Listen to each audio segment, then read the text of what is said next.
Uno de los filósofos con aportes jurídicos más importantes de la historia, sin duda que es Hegel.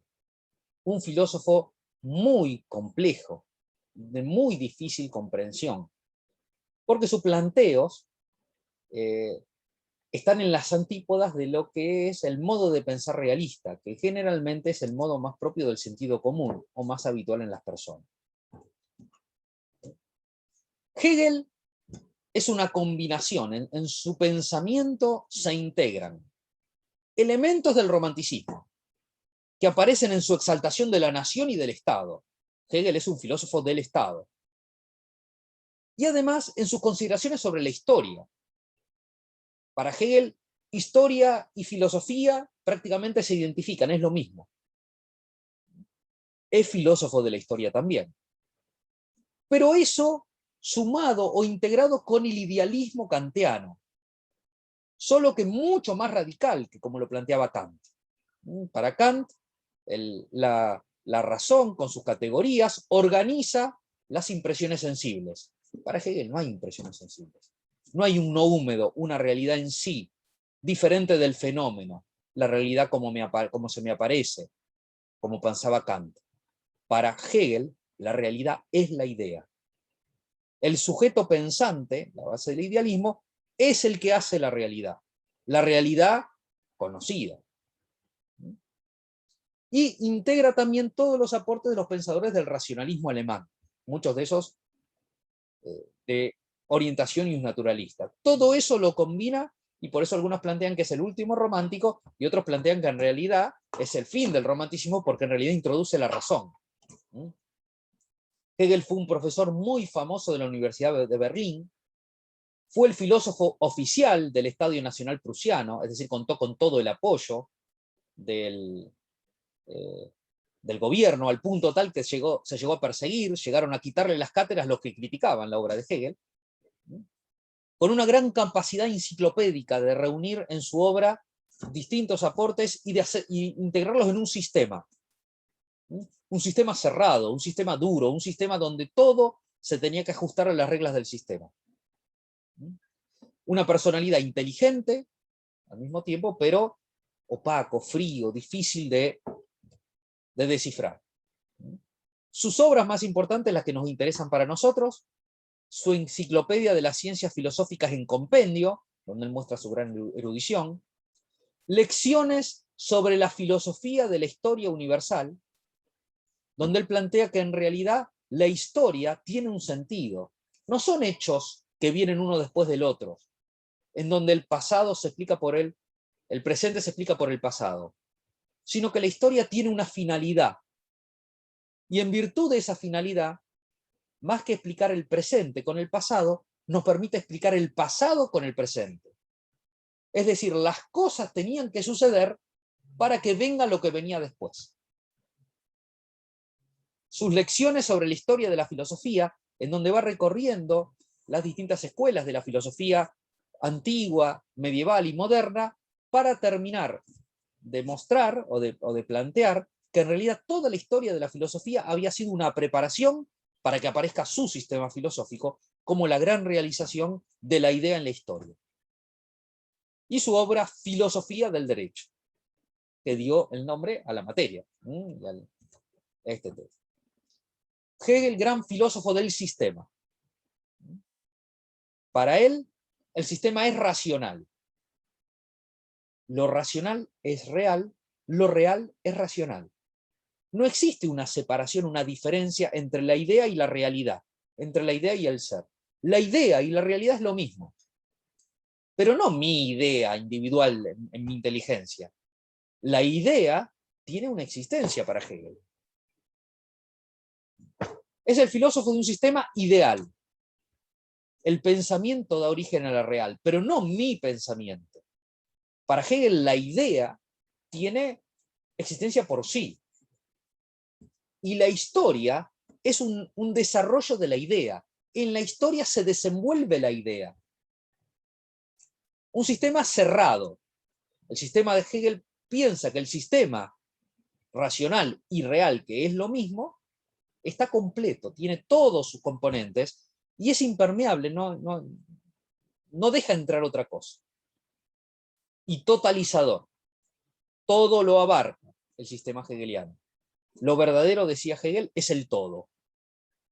De allí que muchos atribuyen a Hegel, colocan en Hegel la fuente filosófica de los totalitarismos que van a venir después.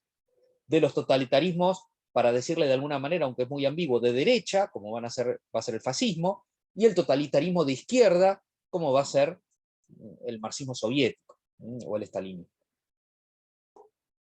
Hegel plantea que la lógica de la razón es la dialéctica. La dialéctica es la regla lógica por la cual se afirma una tesis, pero al afirmarse con más fuerza, esa tesis da lugar a su antítesis, a su negación. La idea de Hegel es que no se puede pensar algo sin concebir también lo contrario. Yo no puedo pensar en lo blanco sin pensar en lo no blanco, porque no hay blanco sin no blanco. Yo no puedo pensar hijo sin pensar en padre, no hay hijo sin padre. Mientras más afirmo al hijo, más afirmo al padre, que es su contrario. En realidad no es su contrario, el contrario sería no hijo, pero nos damos una idea. Mientras más afirmo lo blanco, tengo que afirmar lo no blanco también. La afirmación de lo blanco genera el no blanco. Y esa relación entre la tesis y la antítesis da lugar a una síntesis que comprende tanto la tesis como la antítesis y la supera. Esa síntesis, a su vez, es tesis de otra relación, porque al afirmarse la síntesis, da lugar a su negación. Y da lugar a una síntesis que la supera, que a su vez es una síntesis, que cuando se afirma da lugar a una antítesis, que es su negación, que a su vez da lugar a una síntesis, y así sucesivamente. De modo tal de que todo el orden ideal, y también el orden real, porque todo lo racional es real, está gobernado por esta ley de la dialéctica. Esto pensaba Hegel. El principio de identidad y de no contradicción hay que reemplazarlo por el principio de contradicción. El ser no se puede pensar sin el no ser. Y entonces A no es solo A, porque dentro de A está no A, porque si no, no sería A. Entonces él después intenta hacer un desarrollo y una exposición de toda la realidad y de todo el mundo del pensamiento y de todos los objetos, aplicándole este esquema dialéctico. Como yo les dije, para Hegel la dialéctica es lógica de la razón. Todo lo que existe es un momento de lo absoluto. En esto se inspiran en Heráclito. Lo absoluto se va manifestando y va fluyendo. El universo es el desarrollo dialéctico del espíritu absoluto. Dentro de ese desarrollo del espíritu absoluto no hay lugar para libertad realmente, porque se saldría de esa ley dialéctica. Y entonces Hegel dice que la libertad es la conciencia de la necesidad. Yo soy libre cuando descubro que no puedo hacer de otra manera que lo que hice. Y en esa está la libertad, me libero, porque advierto que respondo a una ley que me lleva consigo.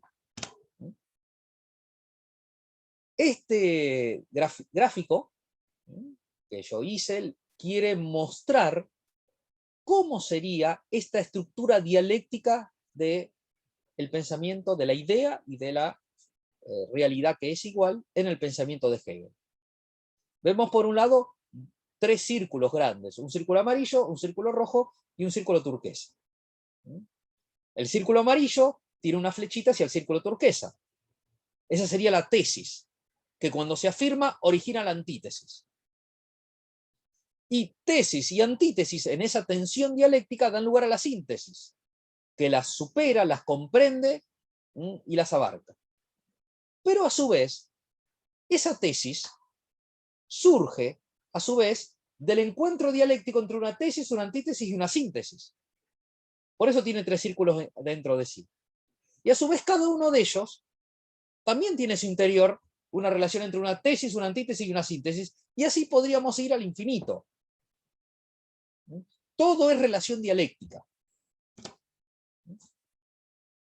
La relación dialéctica básica, fundamental. La idea.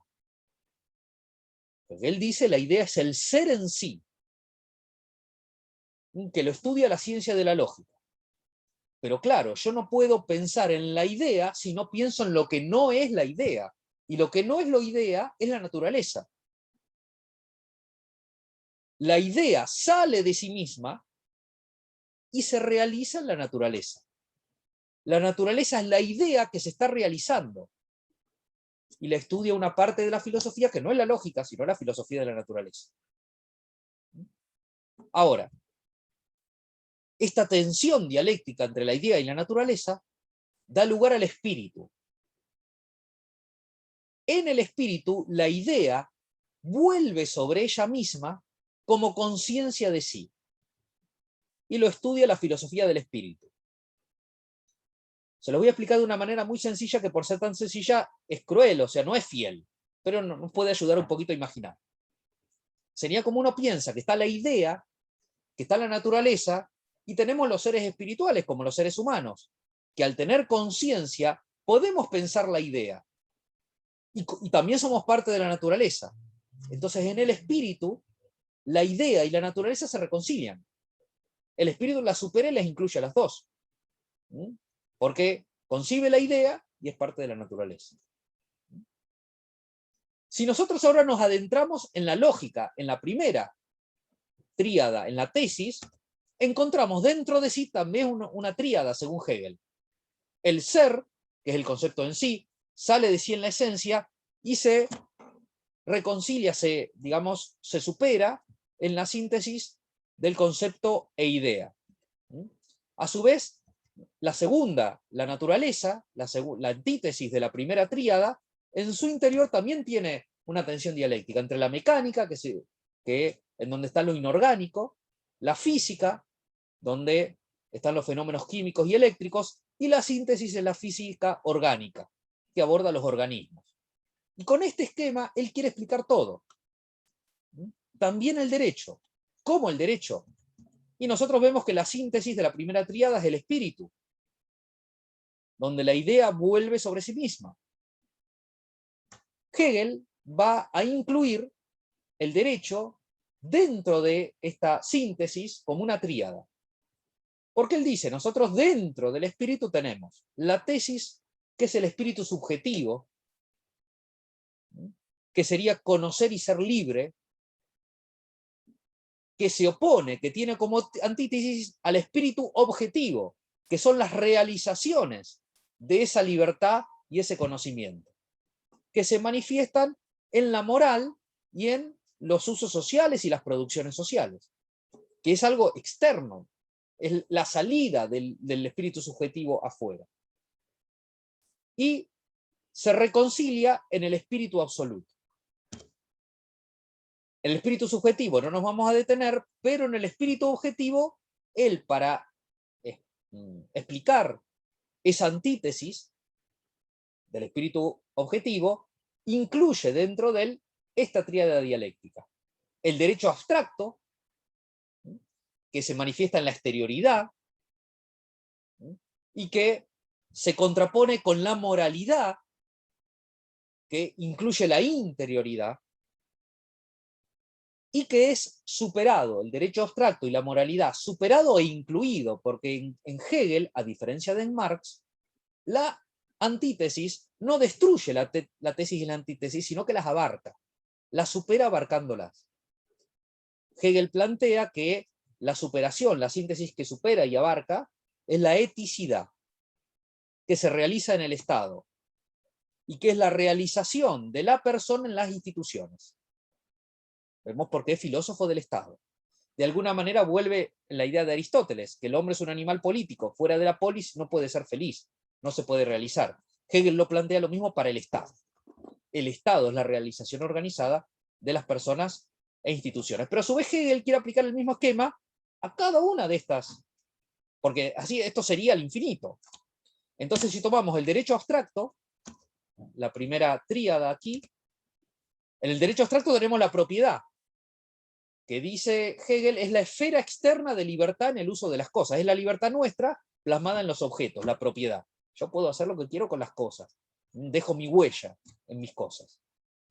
¿Qué se opone? La antítesis sería el contrato, en donde hay varios propietarios. ¿Por qué contratan? Quiere decir que cada uno tiene algo para negociar. Y que es superada esta tesis y esta antítesis en el entuerto. El entuerto sería lo contrario al derecho, lo contrario al legal, que aparecería cuando alguien toma como derecho lo que no es derecho, sino es una apariencia de derecho. Es bastante discutible, ¿no es cierto? Si una tesis, otra antítesis, parece un poco forzado, y muchos autores han planteado que Hegel fuerza las cosas para que entren en su esquema. Al plantear un sistema cerrado, impermeable, completo, y bueno, todo tiene que encajar con el sistema, y eso hace que, bueno, tengan, algunos de sus planteos son muy ingeniosos, lógicamente, muy inteligentes, pero algunos de ellos poco creíbles. A su vez podríamos también entrar dentro de cada uno de esta tríada, por ejemplo, esta síntesis del entuerto. Hegel plantea que a su vez es una relación dialéctica entre tesis, antítesis y síntesis. La tesis sería el entuerto civil.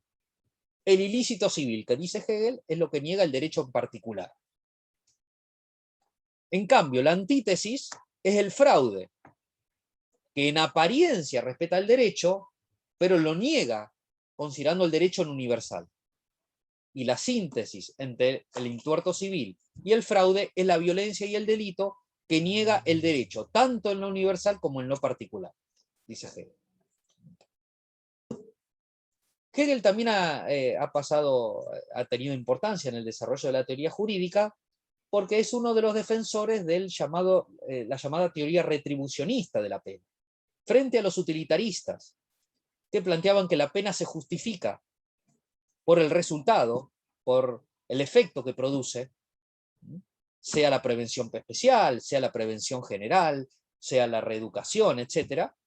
Para Hegel la pena se justifica por sí misma. O sea, hay una necesidad de justicia de que haya pena. Si no hay pena, se resiente el derecho. Y para hacerlo, Hegel aplica también su razonamiento dialéctico. El delito niega el derecho, la pena niega el delito, y por tanto la pena afirma el derecho. Por la sucesión de contradicciones. Bueno, podríamos entrar también en la tríada dialéctica de la eticidad, que a su vez es la síntesis. Entonces él en la eticidad ve a la familia, que se opone a la sociedad civil y que en el Estado se supera y se integra. En el Estado hegeliano, el individuo está sintetizado y absorbido.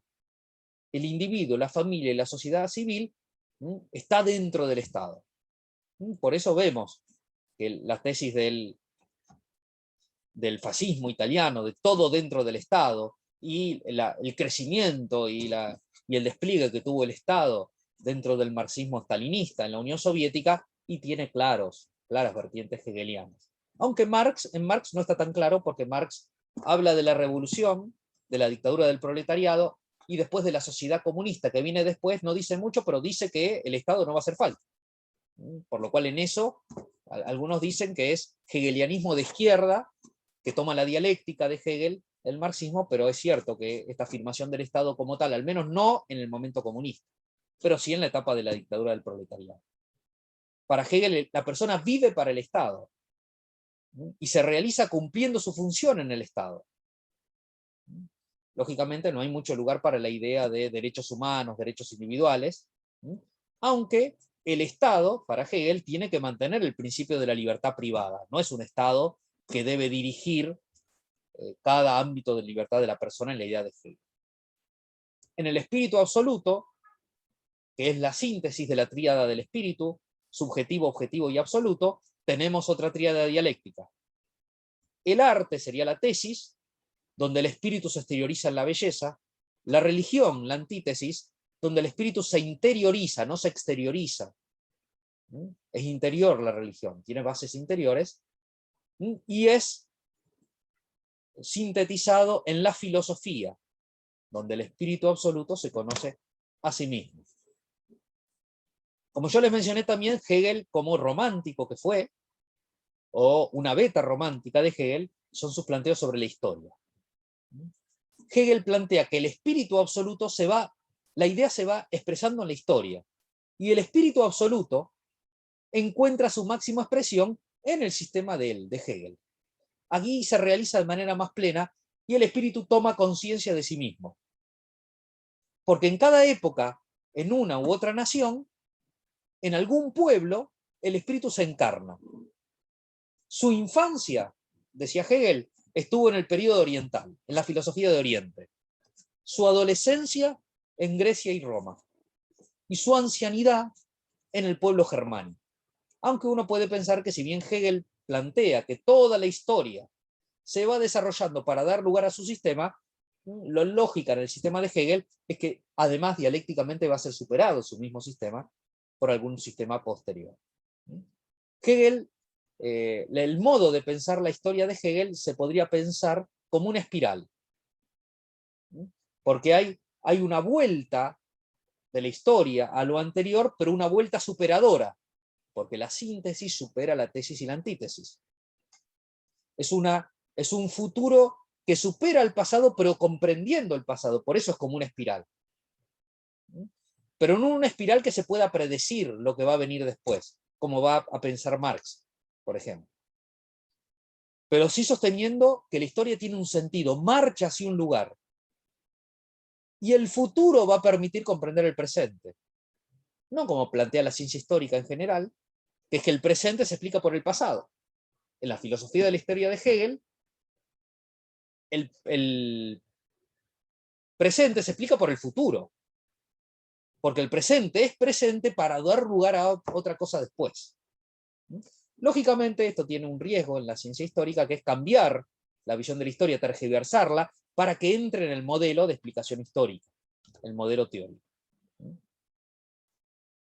En Hegel ya se ven las bases de una exaltación étnica o por racista, podríamos decir, del papel del pueblo germano. Es muy nacionalista germánico, también como romántico. Una fuerte afirmación del Estado que da lugar a derivaciones. Derivación de derecha, el fascismo y el nazismo, derivación de centro y más moderados que toman algunos elementos de Hegel, y derivaciones de izquierda, en la cual estaría el marxismo.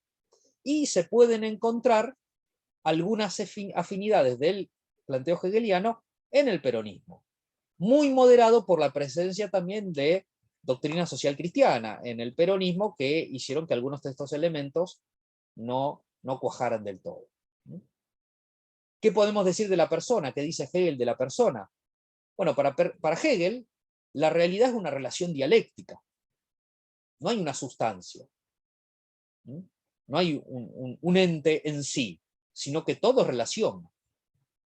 Yo no soy yo sin el no yo. Lo que me hace ser es mi relación con lo que no soy. Yo soy mi relación con lo que no soy.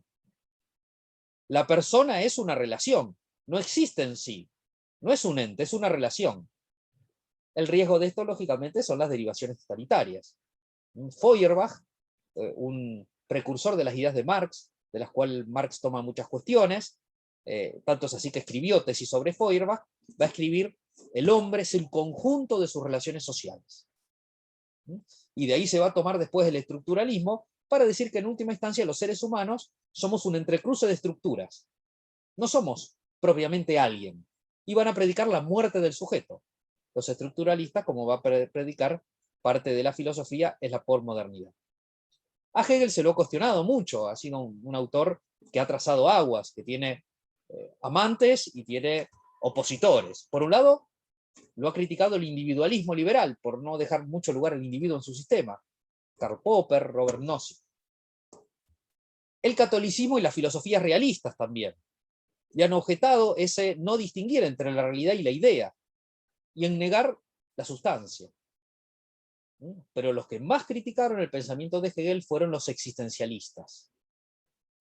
La filosofía existencialista fue una filosofía que se desarrolló fines del siglo XVIII, siglo XIX, afirmando su reflexión filosófica sobre los problemas existenciales de la persona. Y cuestionaron los planteos de Hegel como planteos que olvidan lo que le pasa a la persona concreta e individual. Porque en estos planteos el individuo desaparece. Kierkegaard, un filósofo danés de Dinamarca, un precursor del existencialismo, él decía: Hegel parece que construyó un palacio de cristal, pero se olvidó que era un ser humano el que tenía que vivir ahí. Y al ser humano lo reduce a categorías universales. Y entonces Kierkegaard insistía en la idea: si me rotulas, me niegas. O sea, si me reduces a mí a una categoría, me niegas. Si dices que yo soy varón, o alumno, o padre, o funcionario, o súbdito, me niegas, porque yo estoy mucho más allá que eso, porque yo soy yo. Soy un individuo que no se puede reducir a categorías generales. Esto va a ser posterior, pero lo tenemos que ver. Es interesante ver cómo Hegel, que viene del romanticismo, termina desarrollando un sistema que deja muy poco lugar para los planteos clásicos del romanticismo.